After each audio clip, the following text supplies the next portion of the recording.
The following clubs, in alphabetical order, have been awarded Grade A licences: Hull FC, Leeds Rhinos, Warrington Wolves, Wigan Warriors.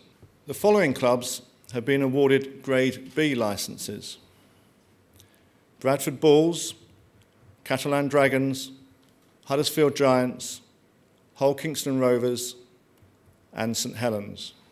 The following clubs have been awarded Grade C licences: Castleford Tigers, Harlequins RL, Salford City Reds, Wakefield Trinity Wildcats, Widnes Vikings.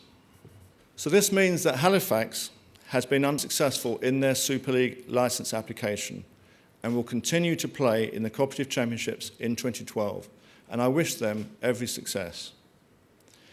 I can also announce that as a direct result of the scrutiny applied by the licensing process, Crusaders decided to withdraw their licence application. The RFL will now enter into discussions with Crusaders regarding their possible participation in the Cooperative Championship. So the dust is starting to settle on today's historic announcement, and I can tell you there was a palpable air of surprise among journalists here at Old Trafford when the name of Crusaders was not among those chosen for a new Super League licence. Well, the Crusaders situation had been part of the licensing discussion for many months now. We had lots of discussions with Crusaders, as we did with every other club that was applying for a licence. So it came as no surprise over the last week or so that things were coming to a head, and the final decision by Crusaders to withdraw their licence application happened yesterday, and the RFL board made its decision yesterday. So I think licensing in a way has proved its worth in the fact that it's been sensible discussions with the clubs, and in this instance particularly Crusaders, about what the long-term future really was. The real powers of licensing is it does cause clubs to take an honest assessment of their ability to meet the standards that the Super League expects. We've got some truly excellent clubs, and the Grade A clubs should be very proud of their achievements, and we're making great progress with some of the other clubs, as evidenced by the number of Grade B clubs. But those standards, you know, are demanding, and we shouldn't apologise for that. And certainly in our review of that application from Crusaders, you know, there were issues that needed attention. Those discussions were ongoing, and at the end of the day, I think the owners of the Crusaders thought that really the expectations were beyond them, certainly as the current owners.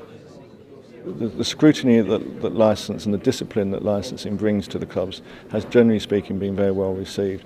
It's not just about producing a few players, buying a player or something like that, or getting a couple of wins on the pitch. It's about producing young talent within your club. 118 club-trained players in the last 3 years is a testament to the way the clubs have responded to training and developing their own players. The improvement in facilities, 2 new stadiums next year with Salford City Reds and St Helens.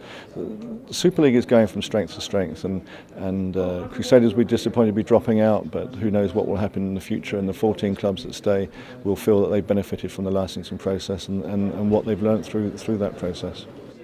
Halifax are going to be disappointed as well. They might be wondering what more they have to do now to get into Super League. Well, the process is the process, and they have to continue to do what they have done, which is win the competitions that they're available to do and submit the most compelling case they possibly can do. And I think that, as I say, the independent board of directors, as advised by some of the professional groups that have advised that process, were fairly clear in their recommendation, which were the strongest applications, and that's the ones that we've unveiled today. At the end of the day, it's about standards improvements, about quality control, and I think the evidence is that across the patch that standards are going up. We've got more Grade A clubs than we've ever had, we've got more Grade B clubs than we've ever had, and whilst we're not complacent about the work that still has to go on amongst the Grade C clubs, at the end of the day, progress is being made across the board in the right directions. We've got better facilities than the sport has ever enjoyed, and we've got more homegrown produced players than we've had in the recent past. So across a number of, if you like, parameters, we're making considerable progress, but we're not complacent about the work that's still to be done. You know, the RFL board has the ability to revoke a licence, so I think that any, particularly the Grade C clubs, but any of the clubs who think that once you get over this hurdle you're locked in for a 3-year period, need to think again. That's not the intention. It's about continuous improvement, and where certainly clubs have made undertakings, that they will be constantly reviewed to see that they're still delivering the standards that are being set by the leading clubs.